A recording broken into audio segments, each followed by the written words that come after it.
guitar riff, drum, Paul McCartney yells, "Wow!" I don't know if that's going to sound good on the mic at all or not. And then he starts singing, "You say you want to go to Mordor, well, we all want to change the world. Welcome to My Seminary Life, a special International Podcast Day bonus episode. You're welcome, everyone who woke up to find this on their feed this morning. And on today's episode, we're not going to talk about International Podcast Day things at all because I don't know what that means. But instead, we're going to talk about the Lord of the Rings. Yeah, the Lord of the Rings. Because why not? Because why not? I love the Lord of the Rings. I really do. I think most people know that by now. I especially know that because so many people have reached out to me wanting to know what I think of Rings of Power. And at the recording of this episode, I still have not started watching Rings of Power because we don't have Amazon Prime, but we're going to get it next month in order to watch the show, and possibly Invincible too, at least. I also think there's a documentary about um, pyramid schemes on there too that I want to check out as well because those are fun.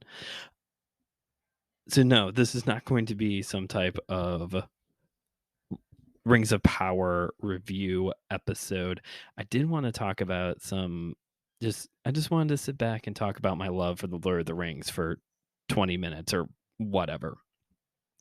Lord of the Rings is great. September is a great time to watch the Lord of the Rings. It's my wife Claire. She walked down the aisle to Concerning Hobbits, the Shire song that plays, do do do do do, that song. She walked down the aisle to that, and then during the any free time when we were just at our house during our honeymoon, we watched all 3 Lord of the Rings films, and it's become something that we watch every year together now throughout the month of September. This is, of course, the first year Cooper was able to enjoy the Lord of the Rings festivities, which means, of course, at the exact moment when Aragorn kicks the helmet and starts yelling in the 2 towers, I immediately look at my 4-month-old son and tell him, "Now, you see, Cooper, you think he's yelling because he's expressing great sorrow over the hobbits," which he is, but in actuality, Viggo Mortensen broke his toe. I'm telling this to my 4-month-old son who can barely comprehend anything that's going on around him. Besides, when he sees somebody with a beard, he should be happy. So he does like Aragorn then. But it's been an interesting month of Lord of the Rings things going on. Not only is Rings of Power taking place and causing all types of, debates, I guess. Embracer Group, I believe is their name. Embracer Media, one or the other, who owns THQ Nordic and also Dark Horse Comics, purchased the IP rights to the Lord of the Rings and Middle Earth Media in general the day before Rings of Power dropped. So seeing how they own a video game company, a comic book company, and several tabletop gaming companies as well, I imagine we got to be getting like some really cool Lord of the Rings related things in the pipeline, or at least Hellboy versus Balrog, because I know at least myself and one other person listening to the show is definitely going to want to read that comic book because that sounds really cool. Hellboy versus a giant fire monster. Yeah, I'll take 2 of them at least, Mike Mignola, please and thank you. Also, Brewdog out of Ohio released an officially licensed Lord of the Rings IPA for everyone to enjoy, and I'm not really into IPAs, to tell you the truth. So this just kind of tastes like any other hazy IPA, but it's, you get it for the experience. I would say maybe a mead would have been more accurate, or just like a plain old ale. An amber ale. Ooh, that may have been good. Not an IPA. I think that's what they would have been drinking in the Shire. I don't think they would have been drinking IPAs in the Shire. I think they would have been having ales and lagers and maybe some heavy stouts or mead. I see a lot of mead, especially among the dwarves. I think Gimli would be drinking mead most of the time. Fermented honey. Yum yum. But of course, with the Rings of Power coming out, there's been all types of Lord of the Rings articles circulating online. Did you know that Sam is considered by Tolkien to be the hero of the books? Did you know that? Yes. Yes, everybody knows that, or should know that. Yes, everybody knows that. But I did come across one article that really caught my attention, and it was about all of the attempts that people have made prior to Peter Jackson to make a Lord of the Rings related film series or whatever, and they fell through. Most notably, one of the biggest ones was Disney was pitching hard to do Lord of the Rings. Was pitching hard to do Lord of the Rings for a very long time, but Tolkien always gave him a stiff arm. And this is one of those things where I don't know if this is like internet legend or actually true, but the internet legend is that Tolkien continued to stiff arm Disney away from doing the Lord of the Rings because he absolutely could not stand how they did dwarves in Snow White and the Seven Dwarves. He hated the depiction of the dwarves, and so he refused to do he refused them to do a Lord of the Rings adaptation, which makes me wonder. I think it's 2024 when the live action Snow White is going to come out. Gal Gadot playing the evil queen. I literally think that's her name. It's the evil queen. So we'll see what they do with the dwarves part. Maybe Tolkien won't roll over in his grave this time. We'll find out. But there was one in this list of examples of other people trying to make a Lord of the Rings film. There was one that really caught my attention that I just had to do a deeper dive on. And if you caught the references, it was the Beatles. The Beatles, apparently, I never knew this until I started doing this deep dive. Apparently, the Beatles really wanted to do an adaptation of The Lord of the Rings. So the Beatles had one more film in their contract to fulfill with United Artists. And it was pitched that they would do The Lord of the Rings. And they really liked the idea because they were fans. Go figure. They were big fans of The Lord of the Rings. And so they loved this idea of doing a film adaptation themselves. And if you know anything about the Beatles, they're musicians. And if you know anything about their movies, you also know that their movies are musicals and also comedic. And so not much is known about the movie. Okay. It sounds like it was supposed to be one movie.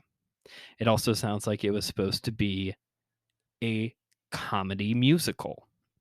Now, for some Lord of the Rings fans listening to the show right now, that probably sounds like a horrible idea.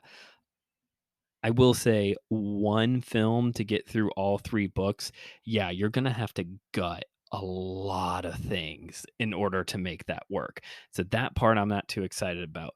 But the idea that somewhere in the multiverse, this movie exists, on some other Earth, this movie was made. That soundtrack had to be killer. That soundtrack would have been amazing. It would have been like the Queen Flash Gordon album or Daft Punk's Tron Legacy soundtrack. Like, it would have been awesome. The Beatles writing these Lord of the Rings songs. Like, the Lord of the Rings soundtrack is already so good as it is, that the idea of the greatest rock band of all time sitting down and recording songs for the greatest fantasy tale of all time, it's like a match made in heaven. Would it have been comedic And would they have had to gut a lot of things? Yes. Basically, what I'm saying is that this could have been the greatest cult classic film of all time. This would have been the greatest cult film of all time. Every Lord of the Rings fan, either guilty pleasure or biggest thing that they hated the most. Like I said, not much else is really known, though, about the movie. It's kind of like the original script to Watchmen by Alan Moore. In the original script, he used the Archie Red Circle superheroes, the Shield, the Fly, all these other characters that DC definitely didn't own, and they were like, "Could you please do something else with this?" Not too much else is known other than one movie, comedic, musical, but the Beatles were cast, obviously, and that we do know.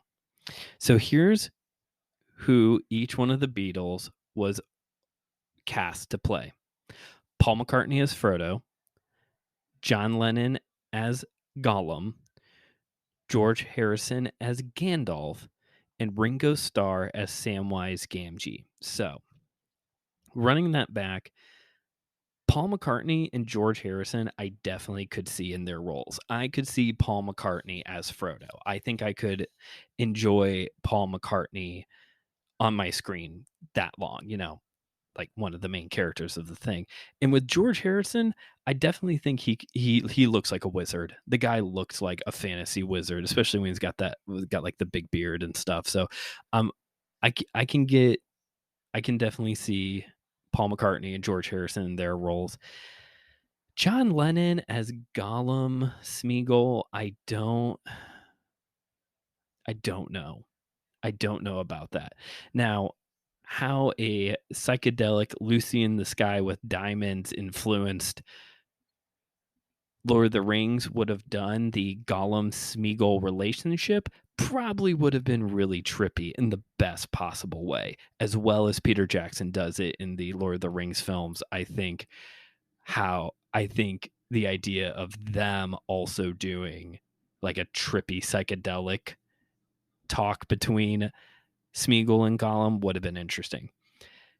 Also, how a trippy psychedelic Strawberry Meadows depiction of the ring's influence on Frodo also, I mean, that, oh man. Okay, I'll come back to that because I want to say that I absolutely cannot see Ringo Starr as Samwise Gamgee. I don't know who Ringo Starr should play. Maybe Mary. Maybe Mary. Legolas. A character like that. Like a lower B character. I don't see him as Samwise Gamgee. But what I was going to say was just like there's a lot of metaphors that get read into the ring, obviously.